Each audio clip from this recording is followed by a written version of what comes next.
Hello friends, कैसे हैं आप सब। जीके स्टडी पॉइंट में आप सभी का स्वागत है।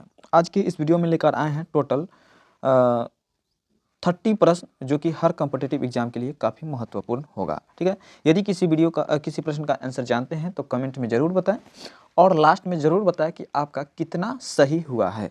30 में आप कितना सही कर पाए हैं उसका रिपोर्ट ज़रूर कमेंट के माध्यम से बताएं दोस्तों। ठीक है दोस्तों, चलिए बात करते हैं आज का पहला प्रश्न। आज का पहला प्रश्न है दोस्तों, भारत के औद्योगिक क्रांति किस देश में हुई थी। पहली बार औद्योगिक क्रांति किस देश में हुई थी दोस्तों, बताइएगा कि पहली बार औद्योगिक क्रांति जो हुई थी वो किस देश में हुई थी। तो बिल्कुल ग्रेट ब्रिटेन में हुई थी। ऑप्शन डी हो जाएगा सही जवाब। ठीक है दोस्तों, चलिए बात करते हैं अगला प्रश्न। भारत में सबसे बड़ी तेल शोधन कहाँ पे स्थित है दोस्तों। भारत में सबसे बड़ी तेल शोधनशाला कहाँ पे स्थित है। तो बिल्कुल इस प्रश्न का जो सही जवाब होगा आपका जामनगर में है। जामनगर ऑप्शन बी के साथ जाएगा सही जवाब। ठीक है दोस्तों, चलिए बात करते हैं वही अगला प्रश्न का। अगला प्रश्न देखने से पहले वीडियो को लाइक नहीं किए हैं तो वीडियो को लाइक करके चैनल को सब्सक्राइब कर लीजिएगा और अपने दोस्तों में शेयर जरूर कर दीजिएगा। ठीक है दोस्तों, चलिए बात करते हैं 3 नंबर प्रश्न। भारत का सबसे बड़ा उद्योग कौन सा है। तो भारत का सबसे बड़ा उद्योग जो है आपका कपड़ा का उद्योग है। कपड़ा उद्योग ऑप्शन डी की साथ जाएगा सही जवाब। ठीक है दोस्तों, चलिए बात करते हैं अगला प्रश्न का कि भारत का प्राचीनतम विशाल उद्योग कौन सा है। तो भारत का प्राचीनतम विशाल उद्योग जो है वो आपका सूती वस्त्र का है। ऑप्शन ए हो जाएगा इस प्रश्न का बिल्कुल करेक्ट आंसर। ठीक है दोस्तों, चलिए वही बात करते हैं अगला प्रश्न का दोस्तों कि चीनी उत्पादन में भारत का विश्व में कौन सा स्थान है। चीनी उत्पादन में भारत का विश्व में कौन सा स्थान है दोस्तों, बताइएगा क्या होगा। तो बिल्कुल चीनी उत्पादन में दूसरा स्थान है, सेकंड पोजीशन है। ऑप्शन बी हो जाएगा इस प्रश्न का सही जवाब। ठीक है दोस्तों, चलिए बात करते हैं अगला प्रश्न का कि भारत में कौन सा स्थान हौजरी उद्योग के लिए प्रसिद्ध है। हौजरी उद्योग कौन सा, हौजरी उद्योग पंजाब में कौन सा स्थान प्रसिद्ध है। ठीक है दोस्तों, तो बिल्कुल लुधियाना कौन सा है, लुधियाना जगह जो है काफ़ी प्रसिद्ध है हौजरी उद्योग के लिए। ठीक है दोस्तों, चलिए बात करते हैं वही अगला प्रश्न का। सीमेंट के उत्पादन किस राज्य में देश का प्रथम स्थान है। सीमेंट का उत्पादन में कौन सा राज्य जो है वह देश में प्रथम स्थान रखता है। तो काफ़ी महत्वपूर्ण है, बताइए इसको याद जरूर रखिएगा। तो बिल्कुल इसमें जो है प्रथम स्थान लेने वाला जो है आपका राजस्थान है। राजस्थान ऑप्शन सी हो जाएगा इस प्रश्न के लिए सही जवाब। ठीक है दोस्तों, क्या हो जाएगा, ऑप्शन सी हो जाएगा सही जवाब। चलिए बात करते हैं वही अगला प्रश्न कि देश में चीनी मिलों की सर्वाधिक संख्या किस राज्य में स्थित है। देश में चीनी मिलों की सर्वाधिक संख्या जो है वह भारत के किस राज्य में स्थित है दोस्तों, बताइएगा। हर एक प्रश्न काफ़ी महत्वपूर्ण है तो याद रखिएगा सभी प्रश्न को। ठीक है दोस्तों, 8 नंबर प्रश्न का जो सही जवाब होगा वो महाराष्ट्र में है। महाराष्ट्र ऑप्शन बी के साथ जाएगा सही जवाब। ठीक है दोस्तों, चलिए बात करते हैं निम्न में से कौन सा स्थान पेट्रो रसायन से संबंधित है दोस्तों। पेट्रो रसायन से संबंधित स्थान कौन सा है दोस्तों, तो बिल्कुल नासिक है। नासिक ऑप्शन डी के साथ जाएगा सही जवाब। ठीक है दोस्तों, चलिए बात करते हैं वही अगला प्रश्न का कि भारत में प्रथम औद्योगिक नीति की घोषणा कब की गई थी। भारत में प्रथम औद्योगिक नीति की घोषणा जो है वह कब की गई थी दोस्तों, तो बिल्कुल आपका 6 अप्रैल 1948 ईस्वी को किया गया था। ऑप्शन बी हो जाएगा इस प्रश्न के लिए सही जवाब। ठीक है दोस्तों, चलिए बात करते हैं वही अगला प्रश्न का कि भारत का सबसे बड़ा शेयर बाजार निम्न में से कौन सा है।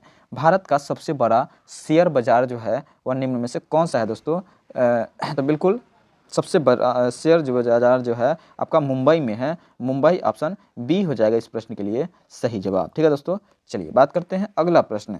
भारत के राज्य किस राज्य में को चीनी का कटोरा कहा जाता है दोस्तों।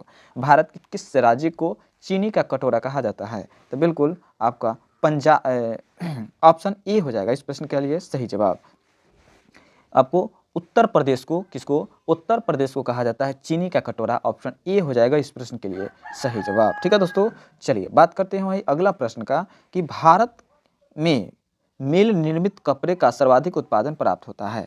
तो भारत में निर्मित कपड़े का मिल निर्मित कपड़े का सर्वाधिक उत्पादन जो होता है वो कहाँ से होता है दोस्तों? तो बिल्कुल आपका जो हो जाएगा गुजरात से होता है। गुजरात ऑप्शन बी हो जाएगा इस प्रश्न के लिए सही जवाब। ठीक है दोस्तों, चलिए बात करते हैं अगला प्रश्न का कि भारत में जूट का अधिकतम क्षेत्र कहाँ पर स्थित है? भारत में जूट का अधिकतम क्षेत्र जो है वह कहाँ से है दोस्तों? तो बिल्कुल इस प्रश्न का जो सही जवाब होगा आपका पश्चिम बंगाल से है। कहाँ से है? पश्चिम बंगाल से है जूट का अधिकतम क्षेत्र। ऑप्शन डी हो जाएगा इस प्रश्न के लिए सही जवाब। वही बात करते हैं फिरोजाबाद किसके लिए प्रसिद्ध है दोस्तों? फिरोजाबाद किसके लिए प्रसिद्ध है? तो बिल्कुल इस प्रश्न का जो सही जवाब होगा कांच की चूड़िया के लिए प्रसिद्ध है फिरोजाबाद। किसके लिए है? कांच की चूड़िया के लिए फिरोजाबाद प्रसिद्ध है। ऑप्शन सी हो जाएगा सही जवाब। चलिए बात करते हैं अगला प्रश्न का। भारत का सबसे पुराना तेल क्षेत्र कौन सा राज्य में स्थित है? तो भारत का सबसे पुराना तेल क्षेत्र जो है वह किस राज्य में स्थित है दोस्तों? तो बिल्कुल असम में स्थित है। असम यानी ऑप्शन बी के साथ जाएगा सही जवाब। ठीक है दोस्तों, ऑप्शन बी हो जाएगा सही जवाब। बात करते हैं वही अगला प्रश्न का कि भारतीय कालीन प्रौद्योगिक स्थान कहाँ पे स्थित है? भारतीय कालीन प्रौद्योगिकी संस्थान कहाँ पे स्थित है दोस्तों? तो बिल्कुल इस प्रश्न का जो सही जवाब होगा भदोही में स्थित है। भदोही ऑप्शन सी के साथ जाएगा सही जवाब। ठीक है दोस्तों, चलिए बात करते हैं अगला प्रश्न 18 नंबर। किस नगर को इलेक्ट्रॉनिक सिटी के रूप से जाना जाता है? किस नगर को इलेक्ट्रॉनिक सिटी के रूप में जाना जाता है दोस्तों? तो बिल्कुल इलेक्ट्रॉनिक सिटी के रूप में जाने जाने वाला गांव जो है आपका कौन सा शहर है? तो बिल्कुल बंगलोर है। कौन सा है दोस्तों? बेंगलोर। ऑप्शन बी हो जाएगा इस प्रश्न का सही जवाब। ठीक है दोस्तों, चलिए बात करते हैं अगला प्रश्न। महात्मा गांधी को सर्वप्रथम राष्ट्रपिता किसने कहा था दोस्तों? महात्मा गांधी को सर्वप्रथम राष्ट्रपिता कहे जाने वाले व्यक्ति कौन थे दोस्तों? तो बिल्कुल सुभाष चंद्र बोस। ऑप्शन सी हो जाएगा इस प्रश्न का सही जवाब। ठीक है दोस्तों, चलिए वीडियो को लाइक नहीं किए हैं तो वीडियो को लाइक करके चैनल को सब्सक्राइब कर लीजिएगा और अपने दोस्तों में शेयर जरूर कर दीजिएगा। दोस्तों, जालियांवाला बाग में गोली चलाने का आदेश किसने दिया था? जालियांवाला बाग में गोली चलाने का आदेश किस व्यक्ति ने दिया था दोस्तों? बताइएगा सही जवाब क्या होगा? तो बिल्कुल इस प्रश्न का जो सही जवाब होगा दोस्तों, सही जवाब जो होगा R.E.H. डायर ने दिया था। कौन? R.E.H. डायर ने दिया था गोली चलाने का आदेश। ठीक है दोस्तों, चलिए बात करते हैं अगला प्रश्न का। कायदे आजम किसे कहा जाता है दोस्तों? तो कायदे आजम जो कहा जाता है किसे कहा जाता है? तो बिल्कुल इस प्रश्न का जो सही जवाब होगा मोहम्मद अली जिन्ना को कहा जाता है। कायदे आजम के नाम से जानते हैं। ठीक है दोस्तों, ऑप्शन ए हो जाएगा इस प्रश्न का सही जवाब। चलिए बात करते हैं वही अगला प्रश्न। स्वराज पार्टी की स्थापना किस वर्ष की गई थी दोस्तों? स्वराज्य पार्टी का स्थापना जो है कब की गई थी? तो 1923 ईस्वी में की गई थी। 1923 ऑप्शन डी के साथ जाएगा सही जवाब। वही बात करते हैं दोस्तों, गांधी जी ने किस कानून को काला कानून के नाम से कहा? तो गांधी जी ने किस कानून को काला कानून कहा था? तो काला कानून जो कहा गया थे रॉलेट एक्ट को। किसे? रॉलेट एक्ट को काला कानून कहा गया था। ठीक है दोस्तों, चलिए बात करते हैं वही कि महात्मा गांधी के राजनीतिक गुरु कौन थे दोस्तों? तो महात्मा गांधी के राजनीतिक गुरु जो थे वो आपका गोपाल कृष्ण गोखले थे। ऑप्शन डी हो जाएगा इस प्रश्न के लिए बिल्कुल करेक्ट आंसर। ठीक है दोस्तों, चलिए वही बात करते हैं इस वीडियो का अगला प्रश्न। साइमन कमीशन भारत आगमन किस वर्ष हुआ था? साइमन कमीशन का भारत आगमन जो हुआ था वो आपका 1928 ईस्वी को हुआ था। कब हुआ था दोस्तों? 1928। ऑप्शन बी हो जाएगा इस प्रश्न के लिए सही जवाब। बात करते हैं वही अगला प्रश्न का कि भारतीय कम्युनिस्ट पार्टी की अस्तित्व किस वर्ष आया था? भारतीय कम्युनिस्ट पार्टी का अस्तित्व जो है वह कब आया था दोस्तों? तो बिल्कुल भारतीय कम्युनिस्ट पार्टी का अस्तित्व में जो आया था आपका 1921 ईस्वी में आया था। ऑप्शन डी हो जाएगा इस प्रश्न के लिए सही जवाब। ठीक है दोस्तों, चलिए बात करते हैं वही अगला प्रश्न का।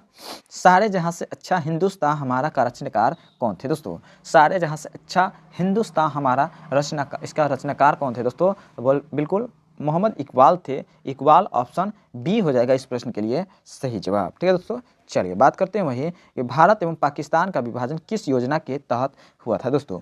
तो भारत और पाकिस्तान का विभाजन हुआ था आपका माउंटबेटन योजना के तहत हुआ था। माउंटबेटन योजना ऑप्शन ए हो जाएगा सही जवाब। ठीक है दोस्तों, चलिए बात करते हैं अगला प्रश्न का। चौरी चौरा कांड जो हुआ था वह किस प्रसिद्ध स्थल पर हुआ था दोस्तों? तो चौरी चौरा कांड जो हुआ था वो किस प्रसिद्ध स्थल पर हुआ था? तो बिल्कुल गोरखपुर में हुआ था। गोरखपुर, ऑप्शन ए हो जाएगा इस प्रश्न का सही जवाब। गोरखपुर कहाँ पड़ता है? तो यूपी में पड़ता है, यानी उत्तर प्रदेश में पड़ता है। बात करते हैं अगला प्रश्न और इस वीडियो का सबसे अंतिम प्रश्न। इकबाल